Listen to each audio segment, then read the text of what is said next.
Sure, here's a simple recipe for making pizza without an oven.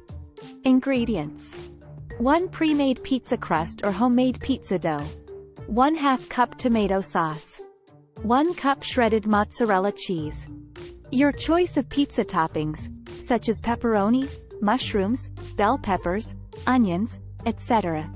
Olive oil for brushing. Salt and pepper to taste. Instructions: preheat a large skillet or frying pan over medium-high heat. Roll out your pizza dough to your desired thickness and size. Brush the top of the pizza dough with olive oil. Carefully place the pizza dough in the skillet or frying pan, oiled side down. Cook the pizza dough for about 2 to 3 minutes, or until the bottom is lightly browned and crispy. Flip the pizza dough over using a spatula.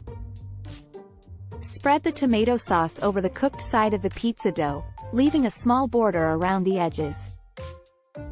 Add the shredded mozzarella cheese and your choice of toppings. Sprinkle some salt and pepper over the toppings. Cover the skillet or frying pan with a lid and let the pizza cook for about 5 to 7 minutes, or until the cheese is melted and bubbly and the crust is cooked to your liking. Once the pizza is cooked, carefully remove it from the skillet or frying pan using a spatula. Cut the pizza into slices and serve hot. Enjoy your homemade pizza without an oven.